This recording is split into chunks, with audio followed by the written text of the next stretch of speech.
तो हाँ जी सर जी, देखो जी, ये आपकी जन्म कुंडली का चार्ट है। आपकी देखो जी बनी है कन्या लगन की जन्म कुंडली। और आपकी कुंडली में कुछ ग्रह तो बहुत अच्छे हैं और कुछ ग्रह आपके खराब भी हैं, जो कि अभी पूरा आपको मैं विस्तार से बताऊंगा कि जो ग्रह आपके अच्छे हैं वो क्या अच्छे फल देंगे, खराब ग्रह आपके क्या खराब फल देंगे। तो भविष्यवाणी करने से पहले मैं आपको थोड़ी सी पहले बेसिक जानकारी बता देता हूँ, ताकि जो आपको मैं भविष्यवाणी बताने वाला हूँ वो आपको अच्छी तरह से समझ आ जाए। तो बेसिक जानकारी ये है कि जो कुंडली होती है इसमें टोटल 12 ग्रह होते हैं, और ये 12 ग्रह किसी न किसी जानकारी को दर्शाते हैं। तो सबसे पहले आप 12 ग्रहों को समझो कि 12 ग्रह आखिर है कौन से। तो ये है देखो जी आपका पहला ग्रह।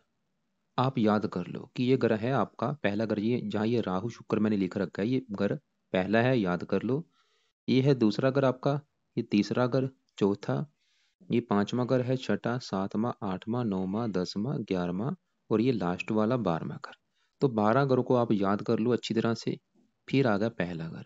ये जो पहला ग्रह है, ये ग्रह आपका शरीर है। ये सबसे मेन ग्रह है। पहला पहला ग्रह आपका शरीर है, यानी कि आपका शरीर कैसा होगा, आपकी सेहत कैसी होगी, स्वभाव कैसा होगा, रंग रूप कैसा होगा, आपकी पर्सनैलिटी कैसी होगी, इस पहले घर से देखेंगे, याद कर लो। ये है दूसरा घर आपके धन जोड़ने का। ये तीसरा घर आपके छोटे भाई बहनों का है। ये है चौथा घर आपकी माता, मकान, वाहन का। ये पांचवा घर है आपके बच्चों का। छठा घर होता है शत्रु, रोग, कर्जे का। ये है सातवां घर आपकी पत्नी का। इस आठवें घर से देखेंगे आपकी उम्र। ये नौवां घर आपके भाग्य का है। ये दसवां घर आपके कामकाज का। 11वां घर लाभ, और 12वां घर आपके खर्चों का। तो आपने देखो जी दो चीजें नोट कर लेनी है। एक तो जो मैंने आपको 12 घर बोले हैं वो याद कर लो, और 12 घरों से क्या क्या देखा जाएगा वो याद कर लो। अब देखो जी बात करते हैं भविष्यवाणी की। तो भविष्यवाणी ये है कि ये जो 9 ग्रह होते हैं, इन 9 ग्रह, क्योंकि आपके मैंने आपको बोला है कि आधे ग्रह अच्छे हैं और आदि ग्रह खराब है। तो ये जो 9 ग्रह हैं, इन सभी 9 ग्रहों का आपके ऊपर असर है, अभी भी असर है। 5 साल पहले भी था, 10 साल पहले भी था। जो ग्रह भी देखो जो आपके अच्छे हैं वो अभी भी अच्छे फल दे रहे हैं, पहले भी अच्छे फल दे रहे थे, और आने वाले समय भी अच्छे फल आपको देंगे। लेकिन जो ग्रह आपके खराब है वो अभी भी खराब फल दे रहे हैं, पहले भी खराब फल दे रहे थे, चाहे 5 साल पहले चले जाओ, 10 साल पहले चले जाओ, और आने वाले समय में भी खराब फल देते रहेंगे, क्योंकि वो खराब है तो खराब फल देते रहेंगे। जो ग्रह अच्छे हैं तो अच्छे फल देते रहेंगे। तो सभी ग्रहों का अच्छा बुरा असर आपके ऊपर है। लेकिन सबसे बड़ी बात यह है कि इन ग्रहों का जो अच्छा बुरा असर कई गुना बढ़ जाता है जब इनकी दशा आती है। मेरी बात समझ लो आप। मैंने क्या बोला कि जो ग्रह अच्छा है उसके अच्छे फल कई हजार गुना बढ़ जाएंगे जब उसकी दशा आपके ऊपर आएगी, और जो ग्रह आपका कुंडली में खराब बैठा है उसके खराब फल कई हजार गुना बढ़ जाएंगे जब उसकी दशा आएगी। तो मतलब दशा देखनी बहुत जरूरी है। तो आपके ऊपर अभी दशा किसकी चल रही है? राहु ग्रह की। राहु की चल रही है महादशा। 5वां महीना 18 से चली है, काफी लंबी दशा है, 36 में जाके खत्म होगी। यानी कि आपके ऊपर अभी बड़ा असर जो वर्तमान में है वो राहु का है। कितना? 80%। और बाकी बचा 20% आपके ऊपर जो असर है वो गुरु का है। गुरु की चल रही है अंतरदशा। जनवरी 21 से चली है, 23 में खत्म होगी। तो इन दोनों ग्रहों का असर है, लेकिन ज्यादा असर आपके ऊपर राहु का है। मैं फिर बोलूंगा असर सभी का है। शनि का भी असर आपके ऊपर है, कि तो सभी 9 ग्रहों का असर है। लेकिन मैंने आपको क्या बोला था कि जिसकी दशा आएगी उसका असर जो है वो कई गुना बढ़ जाएगा। तो अभी जो आपकी मतलब राहु की दशा, राहु का असर आपके ऊपर 18 से पहले भी था। 5वां महीना 18 से पहले भी राहु का असर था। चाहे 5 साल पहले चले जाओ, 10 साल पहले चले जाओ, लेकिन अभी जो दशा है, इसकी दशा में इसका जो असर है वो कई गुना बढ़ जाएगा। और मैंने आपको क्या बोला था कि अगर ग्रह अच्छा है तो अच्छे फल कई गुना बढ़ जाएंगे, अगर बुरा है तो बुरे फल कई गुना बढ़ जाएंगे। तो जो राहु आपका भाई अच्छा नहीं है। ये आपका खराब ग्रह है। ये आपको खराब फल 10 साल पहले भी दे रहा था, लेकिन अभी इसकी दशा में क्या होगा, इसके जो खराब फल है वो कई गुना बढ़ जाएंगे। मतलब आपकी कुंडली में जो ग्रह मैंने बोला है कि कुछ ग्रह अच्छे हैं कुछ ग्रह खराब है, आपका भाई मुझे राहु बिल्कुल अच्छा नहीं लगा। ये आपको बहुत ज्यादा खराब फल देगा, और इसके अभी दशा में इसके जो खराब फल है वो कई गुना बढ़ जाएंगे। चाहे नोट कर लो आप कि जब से दशा चली है 5वां महीना 18 से, लाइफ में कितनी दिक्कतें आ रही हैं, परेशानी आ रही है, रुकावटें आ रही हैं, उसका कारण ये है राहु है। तो राहु क्या खराब फल देगा, उसको सही कैसे करना है, वो आपको मैं बताता हूँ। तो आपका देखो जी जो राहु ग्रह है वो बैठा है यहाँ पे पहले घर में। मैंने आपको पहले बोला था घर याद कर लेना। ये पहला घर है, यहाँ ये राहु बैठा और साथ में शुक्र बैठा है। तो यहाँ पे राहु का जो फलादेश क्या है, उससे पहले आपको मैं यहाँ पे शुक्र के बारे में पहले बताऊंगा। क्योंकि राहु का अपना घर नहीं है, राहु क्या करेगा, जो शुक्र के फल है उसको कई गुना बढ़ा के आपको देगा। तो पहले हम शुक्र की बात करते हैं कि शुक्र यहाँ पे आपको क्या फल देगा। वो आपको मैं एक एग्जांपल से समझाता हूँ। देखो जी, मान लो एक घर है, मान लो आपका ही घर है, जो आपका अपना मकान आपने घर बना रखा है। उस घर में आपका कोई दुश्मन आके बैठ जाए, तो दुश्मन आपके घर का क्या करेगा। मान लो दो दुश्मन आपके घर में बैठे हैं, तो दुश्मन आपके घर का भाई नुकसान करेंगे। घर में पड़ा टीवी तोड़ देंगे, फ्रिज तोड़ देंगे, बेड तोड़ देंगे। वो काम यहाँ पे बनेगा। ये जो पहला घर है, इस पहले घर में ये जो शुक्र बैठा है, ये शुक्र की नीच राशि, ये जो 6 लिखा है, ये कन्या राशि। शुक्र आपका पहले घर में नीच का बैठा है। मतलब शुक्र पहले घर का कर देगा सत्यानाश। आपकी कुंडली में देखो जी, मैंने आपको बोला कि राहु मुझे खराब लगा है, राहु से भी कई गुना जो आपका ग्रह खराब है शुक्र है। आपके दो ग्रह मुझे बहुत ज्यादा खराब लगे। एक तो शुक्र आपका जो कि नीच का बैठा है, और ये सूर्य है नीच का बैठा है। शुक्र और जो ग्रह, देखो जी पहले बात समझ लो, नीच का जो ग्रह होता है वो बहुत ही ज्यादा नेगेटिव होता है। वो हजारों खराब फल देता है, बिल्कुल खराब फल देता है। तो शुक्र यहाँ पे आपको बिल्कुल खराब फल देगा, टोटली खराब फल देगा। और खराब फल क्या देगा वो समझो। शुक्र ग्रह बैठा पहले घर में, और ये पहला घर आपको मैंने बोला सबसे मेन घर है।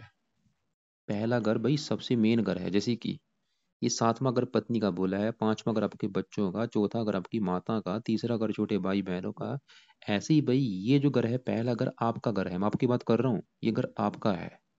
आपका जन की शरीर कैसा होगा, सेहत कैसी होगी, स्वभाव कैसा होगा, रंग रूप कैसा होगा, पर्सनैलिटी कैसी होगी, सर कैसा होगा, मस्तक कैसा होगा, इसे पहले घर से देखेंगे। और इन चीजों को देखने के लिए हमें कम से कम 4 ग्रह देखने पड़ेंगे। वो 4 ग्रह कौन से हैं। एक तो पहले घर में आपको दिखा है कि 6 लिखा है, माल किसका है, बुध। सबसे मेन होता है मालक, मालक बुध है, बुध को भी देखेंगे। पहले घर में राहु शुक्र बैठे हैं, इनको भी देखेंगे। और पहले घर के ऊपर दृष्टि है शनि की, उसको भी देखेंगे। तो यहाँ पे अगर शुक्र की बात करें, वो पहले घर का नुकसान ये करेगा। शुक्र देखो जी पहले घर में बैठा जरूर है, लेकिन इसके अपने दो घर हैं इस कुंडली में। शुक्र एक तो ये जो 2 लिखा है, इस घर का मालक है, ये आपको मैंने पहले बोला था, घर याद कर लें। घर है नौमा घर। नौवें घर से देखते हैं भाग्य। भाग्य कैसा होगा इस घर से देखेंगे। इस घर का मालक कौन है, शुक्र। तो आपका भाग्य देखने के लिए शुक्र को देखेंगे। और शुक्र ये जो 7 लिखा है, इस दूसरे घर का मालक है। और ये दूसरा घर आपको मैंने बोला था आपके धन जोड़ने का है, कितना धन जोड़ेंगे, कितना आपका बैंक बैलेंस होगा दूसरे घर से। और दूसरे घर का मालक कौन है, शुक्र।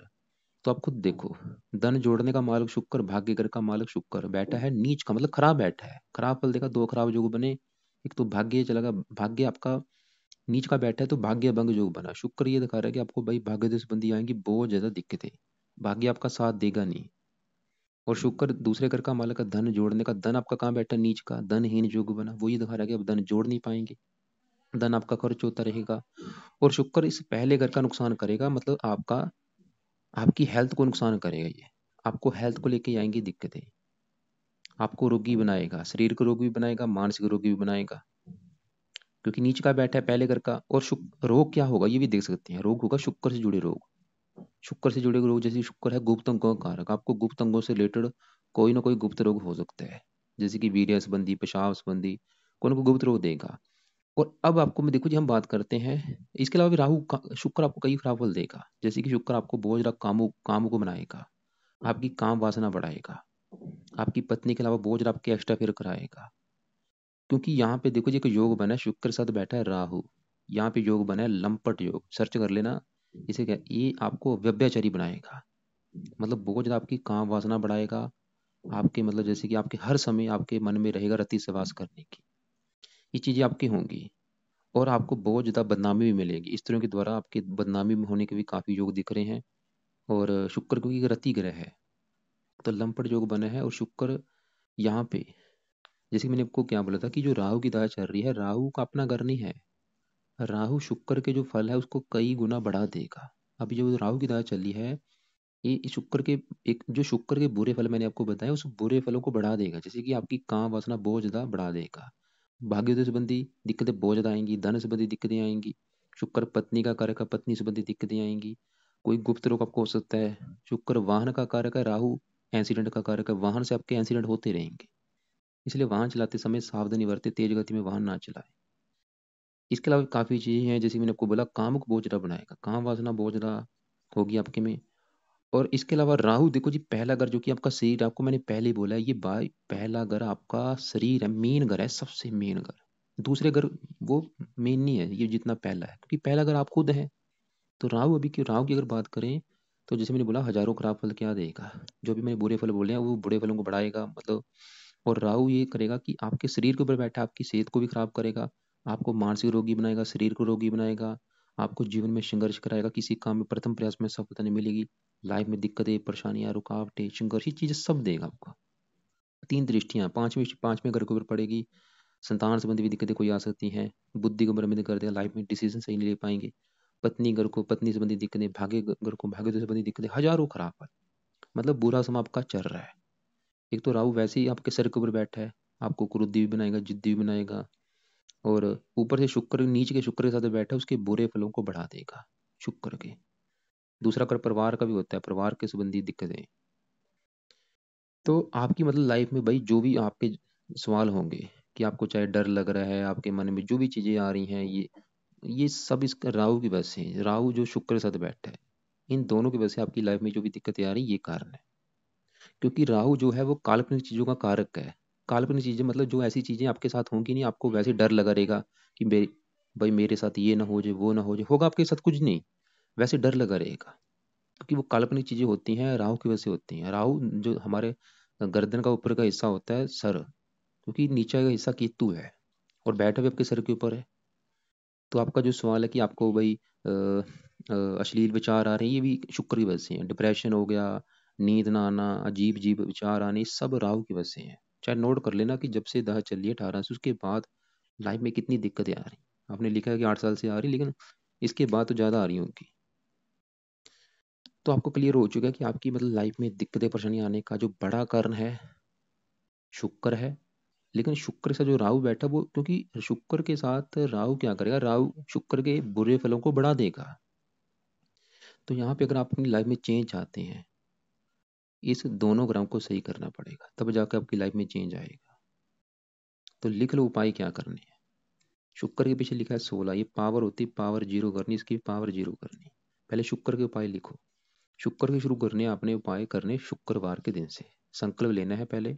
संकल्प कैसे लेते हैं वीडियो आपको अलग से भेजूंगा, फिर भी आपको मैं थोड़ा सा बता देता हूँ। प्रार्थना करनी है आपने शुक्रवार के दिन सुबह के समय, कि हे शुक्र देवता जी, आप मेरी कुंडली में नीच के बैठे हैं, पहले घर में बैठे हैं नीच के, और आपके जो भी मुझे बुरे फल मिल रहे हैं वो मैं चाहता हूँ मुझे ना मिले, बल्कि आप मुझे अच्छे फल दो, क्योंकि आप मेरे धन के भी मालिक हैं।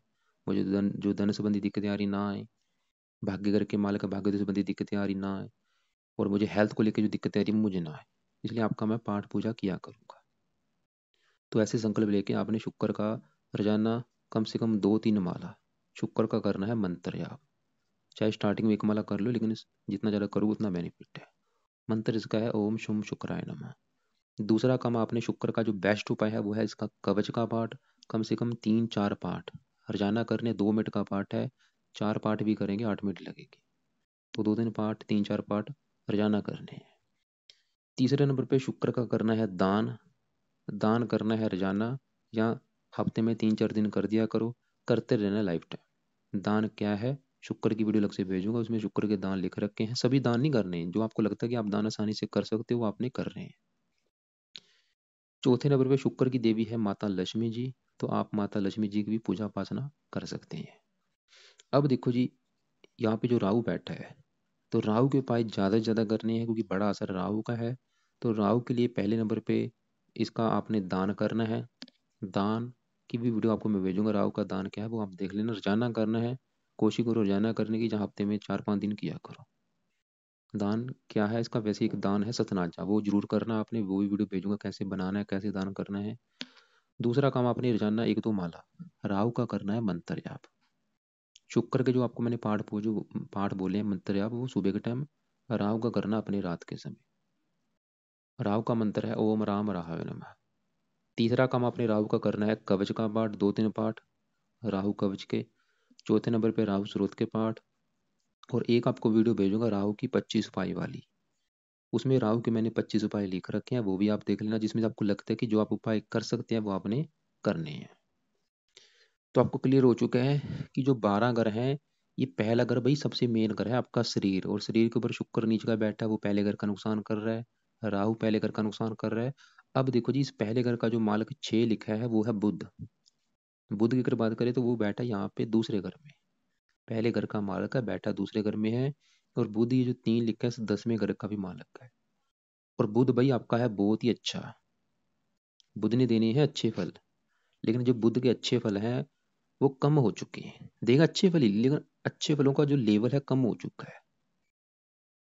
वो अच्छे फल क्या है वो बताता हूँ, लेकिन साथ में यहाँ पे देखो सूर्य भी बैठा है। और सूर्य, यहाँ पे आपको मैं फिर एक एग्जाम्पल समझाता हूँ। मान लो आपका घर है, आपके घर में आपका एक दोस्त बैठा है। तो दोस्त आपके घर का क्या करेगा? अच्छा करेगा, क्योंकि वो आपके घर में मेहमान बन के आया है। आपका दोस्त है, घर का नुकसान नहीं करेगा। अब मान लो आपके दोस्त के साथ आपका एक दुश्मन बैठा है आपके घर में। दुश्मन भी बैठा है, दोस्त भी बैठा है। दोस्त तो आपके घर का अच्छा कर रहा है, लेकिन जो दुश्मन आपके घर में बैठा है वो आपके घर का नुकसान करेगा। वो काम यहाँ पे होगा। ये जो घर है दूसरा घर, दूसरे घर में बुध बैठा है। बुध शुक्र का मित्र है। बुध शुक्र पहले घर का, दूसरे घर का तो करेगा अच्छा। लेकिन जो दूसरे घर में सूर्य बैठा है, सूर्य दूसरे घर का करेगा सत्यानाश, क्योंकि सूर्य भी आपका नीच का बैठा है। जो कि मैं पहले बता चुका, आपकी कुंडली में सबसे ज्यादा ग्रह खराब एक तो शुक्र है, ऊपर से सूर्य है, और एक राहु। तो दूसरे घर में बुध अच्छा करेगा दूसरे घर का, लेकिन सूर्य करेगा दूसरे घर का नुकसान। तो बुध क्या अच्छा करेगा? और बुध जैसे मैंने बोला बैठा दूसरे घर में, लेकिन ये पहले घर का मालक है। ये जो 6 लिखा है पहले घर का। एक तो बुध आपके शरीर का अच्छा करेगा। मतलब बुद्ध ये दिखा रहा है कि आपकी सेहत अच्छी करेगा, आपका स्वभाव अच्छा करेगा, आपका रंग रूप अच्छा करेगा, आपकी पर्सनैलिटी अच्छी करेगा, बुद्धिमान बनाएगा, मेहनती बनाएगा, धनी बनाएगा। धन की कमी नहीं देगी आपके पास। और काम का जगह का मालिक का काम का जगह वो अच्छा। और बुद्धि, आप वाणी से जुड़े काम से धन कमा सकते हैं। लेकिन आपको मैंने क्या बोला था कि बुद्ध देगा अच्छे फल। लेकिन जो अच्छे फल है वो कम मात्रा में मिलेंगे। क्यों? क्योंकि बुध आपका अस्त बैठा है, एक मृत अवस्था में बैठा है। अस्त का मतलब होता है डेड हो चुका है ये। लेकिन अगर आप चाहते हैं कि बुध के अच्छे फल बढ़ें, तो आपने 3 उपाय करने हैं। और जरूरी भी है। क्यों जरूरी है? क्योंकि शुक्र राहु पहले घर का जो नुकसान कर रहे हैं। मतलब अगर आपको हेल्थ को लेकर दिक्कतें आ रही हैं, आपकी हेल्थ खराब रहती, चाहे आप शरीर को रोगी हैं, मानसिक रोगी हैं, उसको अगर सही करने के तो राहु शुक्र के उपाय तो करने ही करने हैं। और इस घर का जो मालक है उसका स्ट्रोंग होना जरूरी है, उसका बलवान होना जरूरी है, उसका हट्टा कट्टा होना जरूरी है। मालक होना है पहले घर का बुध। तो बुध को पावर दो। पावर कैसे मिलेगी? इसके 3 उपाय में है। एक तो पहला उपाय कि बुध का आप रत्न दान करो पन्ना, जो कि बहुत ज़्यादा जरूरी है। हजारों फायदे होंगे, सबसे बड़ा फायदा ये होगा कि आपकी हेल्थ अच्छी रहेगी, आपका स्वभाव अच्छा रहेगा, रंग रूप अच्छा रहेगा, पर्सनैलिटी अच्छी रहेगी। जो आपने बोला है कि आपको डर लगता है, ये चीज़ें होती हैं, उससे बच बच जाएंगे आप। तो पन्ना रत्न दान करना है। मैं आपको ये नहीं बोलूँगा आज ही दान कर लो, जब भी आपका बजट होगा दान कर लेना। उससे भी जो बुद्ध रत्न से भी बेस्ट उपाय है कि आप इसका मंत्र याद करो। पर बुद्ध का मंत्र इसका है ओम बूम बुद्धाय नमः। ये आपने करना है। 2-3 माला सुबह के टाइम, चाहे एक माला ही कर लो। तीसरा उपाय, हरे रंग के कपड़े ज़्यादा पहना करो। अगर दिन में नहीं पहन सकते, रात के सोते समय हरे कपड़े ज़्यादा से ज़्यादा यूज़ करो। तो बुध के उपाय आपने करने हैं। अब देखो जी, मैंने बोला था दूसरे घर में जो बुध बैठा है वो तो दूसरे घर का अच्छा करेगा, लेकिन दूसरे घर में जो सूर्य बैठा है वो दूसरे घर का करेगा नुकसान। अब सूर्य की बात करते हैं कि वो इस दूसरे घर का क्या नुकसान करेगा। और आपको मैंने देखो जी क्या बोला था कि ये जो दूसरा घर है ये है धन जोड़ने का, कि कितना धन जोड़ेंगे, कितना आपका बैंक बैलेंस होगा, दूसरे घर से देखेंगे। और ये चीजें देखने के लिए हमें 3 ग्रह देखने पड़ेंगे कि धन कितना जोड़ेंगे।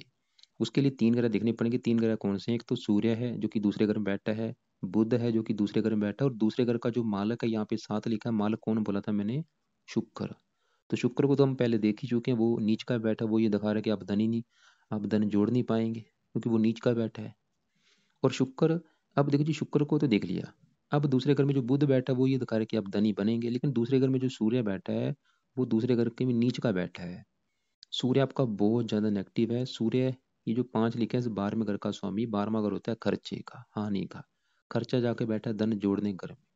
12वां घर हानि का, हानि जाके बैठी दूसरे घर में। तो सूर्य दूसरे घर का सत्यानाश ये करेगा कि आप धन जोड़ नहीं पाएंगे, आपके धन की हानि करेगा। आपके धन की हानि कैसे करेगा? जहाँ तो आपका धन हो सकता है कि चोरी हो जाए, या आपके धन को आग लग जाए, या धन आपका टैक्स के रूप में चला जाए, या आप अपना धन जुए में हार जाएं, या लॉटरी के द्वारा हार जाएं, या सट्टे के द्वारा हार हार जाएं। धन की हानि होगी किसी न किसी प्रकार से। सरकार की तरफ से आपको दंड मिल सकता है। सरकार की तरफ से दंड के रूप में आपका धन खर्च हो सकता है। खासकर ये दिक्कतें आएंगी सूर्य की दशा में। सूर्य दूसरा अगर आपके परिवार का, परिवार को भी लेकर दिक्कतें देगा, वाणी संबंधी दिक्कतें देगा। तो सूर्य का यहाँ पे अगर आप चाहते हैं कि सूर्य के बुरे फल आपको ना मिले, तो सूर्य के लिए भी उपाय लिख लो। एक तो सूर्य का भी आपने दान करना है, जो कि बेस्ट उपाय है। दान कोशिश करो रोजाना करने की। जब भी दान करना है मंत्र जप करते करते करना है। अगर आप शुक्र का दान कर रहे हैं तो शुक्र का मंत्र जप करते करते कि शुक्र देवता जी आपका मैं दान कर रहा हूँ। राहु का कर रहे हो तो राहु का दान करते करते मंत्र जप करना है। सूर्य का दान करना है, जब सूर्य निकलता है उस समय दान करना है। कोशिश करो रोजाना करने की, नहीं तो हफ्ते में 3-4 दिन करो। लाइफ टाइम दान करना है। कम खर्चे वाले दान है, वीडियो आपको भेज दूंगा, उसको देख लेना। पहला उपाय तो दान। दूसरा उपाय इसका आपने करना है एक माला मंत्र जाप। ओम गृणी सूर्य नमः रोजाना सुबह के टाइम एक माला कम से कम अभी 2-3 साल तक करो। तीसरा उपाय सूर्य कवच का पाठ कर लो और आदित्य हृदय सूक्त का पाठ। अगर ज़्यादा नहीं कर सकते, आपको लगता है कि ज़्यादा हो जाएंगे, खाली इसका दान और मंत्र आप जरूर करो। तो अब देखो जी, हम बात करते हैं यहाँ पे आपका शनि केतु बैठे, अब इनकी बात करते हैं कि ये आपको क्या अच्छे बुरे फल देंगे। और आपको मैंने अभी जैसे बोला है कि जो 12 घर है वो किसी ना किसी जानकारी को दर्शाते हैं। जैसे कि ये पहला घर आपका शरीर है, दूसरा घर धन जोड़ने का, तीसरा घर छोटे भाई बहनों का। ऐसी ये जो घर है, ये घर है आपका 7वां घर, और 7वां घर है आपकी पत्नी का घर। कि आपकी पत्नी कैसी होगी, पत्नी का सुख मिलेगा या नहीं, विवाह होगा भी या नहीं, इस 7वें घर को देखा जाएगा। और साथ में आपके विवाह का सुख देखने के लिए हमें देखो जी कम से कम 6 ग्रह देखने पड़ेंगे। 6 ग्रह क्यों देखने पड़ेंगे वो आप समझो। तो 7वां ग्रह है विवाह का। 7वें घर में आपको दिख रहा है कि 12 लिखा हुआ है। 12 नंबर है मीन राशि। मीन राशि का जो मालक होता है वो गुरु होता है। गुरु कहाँ बैठा है, यहाँ पे देखो, इस घर में बैठा है। तो आपकी पत्नी का सुख देखने के लिए एक तो हम गुरु को देखेंगे, और इस 7वें घर में आपको दिख रहा है कि शनि और केतु बैठे हैं, इनको देखेंगे। और 7वें घर के ऊपर दृष्टि है शुक्र राहु की, इनको भी देखेंगे। और इसके अलावा इस घर के ऊपर दृष्टि पड़ रही है मंगल की, तो मंगल को भी देखेंगे। तो इन 6 ग्रहों को देख के डिसाइड होगा कि आपके विवाह का सुख मिलेगा या नहीं। तो सबसे पहले 7वें घर में जो शनि केतु बैठे हैं इनकी बात करते हैं। तो आपको मैं देखो जी फिर एक एग्जांपल से समझाऊं कि आपके घर में मान लो 2 दुश्मन बैठे हैं, तो दुश्मन आपके घर का नुकसान करेंगे, वो काम यहाँ पे होगा। शनि केतु इस 7वें घर का बुरी तरह से नुकसान करेंगे। पहले अगर शनि की बात करें तो शनि ये जो 10 और 11 लिखा है, इन 2 घरों का मालक है। 10 नंबर वाला 5वां घर है, जो कि घर है आपके बच्चों का। बच्चे कैसे होंगे 5वें घर से, और 5वें घर का मालक होना है शनि। तो आपके बच्चों के लिए शनि को देखेंगे। 5वां घर आपकी पढ़ाई का भी है, बुद्धि का भी है। तो शनि देखो जी 7वें घर में बैठा है, शनि ये दिखा रहा है कि तो आपको पत्नी घर में बैठा है तो पत्नी को लेकर दिक्कतें आएंगी, विवाह को लेकर दिक्कतें आएंगी। वो दिक्कतें क्या होगी, हो सकता है कि आपका विवाह या तो देरी से हो, या विवाह आपका हो ही ना, या विवाह आपका हो भी जाए तो आपकी पत्नी से ना बने। तलाक भी हो सकता है, 2 विवाह भी हो सकते हैं, 3 विवाह भी हो सकते हैं, मतलब मैरिज में भी दिक्कतें देगा। ये मुझे नहीं कन्फर्म कि वो दिक्कतें क्या आएंगी, लेकिन आएंगी जरूर। और काफी मात्रा में आपके प्रेम विवाह के भी योग दिख रहे हैं। हो सकता है कि आपके प्रेम विवाह हो, और आपका जो प्रेम विवाह हो सकता है कि वो किसी दूसरी जाति की लड़की से हो, या आपकी पत्नी उम्र में आपके से काफी बड़ी हो या उम्र में छोटी हो, मैरिज में भी दिक्कतें देगा ये। और साथ में जो केतु बैठा है वो भी ये दिखा रहा है कि मैरिज में भी आपको दिक्कतें आएंगी, पत्नी संबंधी दिक्कतें आएंगी। और शनि संतान को घर का भी मालिक है, संतान संबंधी भी दिक्कतें दिखा रहा है। तो शनि मतलब आपका अच्छा नहीं है, खासकर विवाह के मामले में। तो हमने शनि को देख लिया, वो दिखा रहा है कि विवाह संबंधी दिक्कतें आएंगी। और केतु भी ये दिखा रहा है कि विवाह संबंधी दिक्कतें हैं, क्योंकि केतु एक दानव ग्रह है, वो भी ये दिखा रहा है कि पत्नी को लेकर कौन को दिक्कतें आई। अब इस 7वें घर के ऊपर दृष्टि पड़ रही है यहाँ से मंगल की, और मंगल कुंडली को डबल ट्रिपल मंगलिक बना के बैठा है। वो भी ये दिखा रहा है कि भाई आपको मैरिज लाइफ में दिक्कतें आएंगी। तो 3 घर बन चुके हैं। चौथा घर इस घर के ऊपर पड़ रही है राहु की दृष्टि, वो भी ये दिखा रहा है कि मैरिज लाइफ में दिक्कतें आएंगी। तो 4 कारण ये दिखा रहे हैं कि आपको मैरिज लाइफ में भाई आएंगी दिक्कतें। अब देखो जी, इस घर का जो मालक यहाँ पे 12 लिखा है वो है ये गुरु। और गुरु बैठा है इस घर में चौथे घर में। और चौथे घर में आपको दिख रहा है कि 9 लिखा हुआ है। 9 नंबर धनु राशि होती है, इसका जो मालक होता है गुरु होता है। गुरु अपने ही घर में बैठा है। 2 घर है गुरु की, तो ये जहाँ बैठा है इस घर का मालक है चौथे घर का और 7वें घर का। तो गुरु क्योंकि आपका अच्छा है, वो ये दिखा रहा है कि आपको पत्नी का सुख अच्छा है। और ये चौथे घर का अच्छा करेगा। चौथा घर जो कि आपकी माता मकान वाहन का घर है, ये दिखा रहा है कि आपको लाइफ में अच्छा घर, अच्छी गाड़ी, भूमि, जमीन, जायदाद सभी सुख मिलेंगे। पत्नी घर का भी मालक है, पत्नी का भी सुख अच्छा दिखा रहा है। लेकिन फिर भी देखो जी पत्नी को लेकर दिक्कतें जरूर आएंगी, क्योंकि जो 7वें घर में शनि केतु बैठे हैं उनका ज्यादा असर होगा, क्योंकि ये दूसरे घर में जाकर बैठे हैं। इसके घर में जो शनि केतु बैठे हैं वो नुकसान करेंगे। और राहु की भी दृष्टि है और आपकी पत्नी का कारक शुक्र नीच का बैठा है और मंगल की भी दृष्टि है। तो ये आप मेरे से चाहे लिखा लो, ये आपको मैरिज लाइफ में दिक्कतें जरूर आएंगी। और वो क्या होंगी ये मुझे नहीं कन्फर्म, लेकिन आएंगी जरूर और बड़े लेवल पे आएंगी। जैसे कि हो सकता है कि विवाह आपका हो ही ना, या विवाह हो देरी से हो, या विवाह हो भी जाए, पत्नी से तलाक भी हो सकता है, या पत्नी से लड़ाई झगड़े होते रहें, पत्नी से कम बने, या पत्नी आपकी बीमार हो, या पत्नी से प्रेम ना मिले। तो अगर आप चाहते हैं कि दिक्कतें आपको ना आए, तो शनि के लिए एक तो शनि के भी मंत्र सिद्ध कर लो। इसकी जो संख्या 23 है वो पूरी कर लो। ओम शम शनिश्चराय नमः। शनि के मंत्र जाते रहो, दान करते रहो। ऐसे कीर्तों के भी मंत्र सिद्ध करो आप। तो यहाँ पे अगर मंगल चंद्रमा की अगर बात करें, तो मंगल तो आपका क्योंकि 12वें घर में बैठा है, ये भी आपका खराब है। तीसरे घर का मालक है। पराक्रम भंग जो बना है, आपके पराक्रम में कमी कर देगा, आपको आलसी बना देगा, आपके शरीर शरीर की क्षमता कम कर देगा, किसी भी काम में आपको आपका मन नहीं लगेगा, दिल नहीं लगेगा। तो इसलिए अगर आप अपने शरीर में सांस चाहते हैं कि आपके सांस हो, पराक्रम हो, तो मंगल के लिए जो इसके देवता हनुमान जी हैं उसकी पूजा उपासना आप कर लिया करो। और यहाँ पे चंद्रमा की बात करें, बैठा है 12वें घर में, लेकिन इसका जो बड़ा हिस्सा है पहले घर के ऊपर है। और राहु क्योंकि पहले घर में बैठा है ऑलरेडी, तो चंद्रमा भी आपका राहु से पीड़ित होगा। पाप का त्रियोग में आएगा, ग्रह दोष बनेगा। चंद्रमा मन का कारक है, आपको मानसिक चिंता बहुत ज्यादा देगा ये। तो मेन देखो जी आपका जो, मैं एक बार फिर निचोड़ निकालूं कि आपके जो सवाल थे, वो सवाल देखो जी इन दोनों ग्रहों के ऊपर घूम के आएंगे। कि अगर आपकी लाइफ में दिक्कतें परेशानी आ रही है, क्योंकि आपके ऊपर देखो जी अभी राहु की दशा चल रही है 18 से पहले आपके ऊपर जो दशा चल रही थी वो मंगल की थी, पिछले 8-9 सालों से। और मंगल भी 12वें घर में बैठा है, वो भी आपका समा बिल्कुल बेकार गया होगा, क्योंकि 12वां घर अच्छा घर नहीं होता। ये खर्चे का घर है, हानि का घर है, दान दंड का घर है। तो आप अगर अपनी लाइफ में चेंज चाहते हैं, तो उपाय में से सबसे पहले नंबर पे जो आपके दो ग्रह खराब है, सूर्य शुक्र, और तीसरा राहु। राहु तो खराब है ही, लेकिन शुक्र के ये बुरे फलों को बढ़ा रहा है। तो सबसे जरूरी है आपके लिए राहु के उपाय करने। ज्यादा से ज्यादा करो, मंत्र कवच स्रोत दान सभी वीडियो अलग से भेजूंगा। एक 25 उपाय वाली वीडियो भी भेजूंगा, राहु के 25 उपाय लिखे हैं, उसको भी देख लेना, जिसमें आपको लगता है कि जो आप उपाय कर सकते हैं करने हैं। इसके अलावा शुक्र के सुबह के टाइम उपाय करो, दान करो, मंत्र कवच स्रोत का पाठ करो। सुबह के टाइम सूर्य को जल दो, सूर्य का भी दान करो, मंत्र जाप करो, कवच का पाठ करो। और पन्ना दान करना अपने राइट हैंड की इस छोटी फिंगर में, चांदी में जुड़वा के दान करना है। बुधवार के दिन सुबह के समय, सुबह 7:15 8:15 या 9:15, शुक्ल पक्ष का जो पहला बुधवार होगा उस दिन इसे दान करना है। वेट के हिसाब से ये दान होता है। अगर आपका वेट 80 किलो है तो आप 9.25 का दान करो। तो सुबह के टाइम आपने जो मंत्र आप करने के, तो एक माला बुध का रख लो, शुक्र सूर्य के ज्यादा करो, और एक माला चंद्रमा का भी आपने करना है। और राहु के रात के समय करने हैं। और बाकी आप ऐसा करने एक बार मुझे कॉल करना, जो आपको मेरी बात समझ ना लगी हो, जो आपके सवाल हो, वो आप मुझे कॉल करके पूछ लेना। कॉल करने से पहले अपने सवाल एक बार अच्छी तरह से लिख के फिर आप मुझे कॉल करना, दोपहर को 1 और 2 के बीच में। और इसके अलावा आपको अलग से वीडियो भेजूंगा, सभी को देखना है। एक आपको वीडियो भेजूंगा दान के ऊपर, उसमें आप देख लेना कि राहु का दान मैंने क्या लिखा है, सूर्य का दान क्या है, और शुक्र का और शनि का, इन चारों के दान देख लेना। खासकर राहु का दान, शुक्र सूर्य, इनके दान रोजाना करने हैं, जहाँ हफ्ते में 4-5 दिन करने हैं, करते रहना लाइफ टाइम।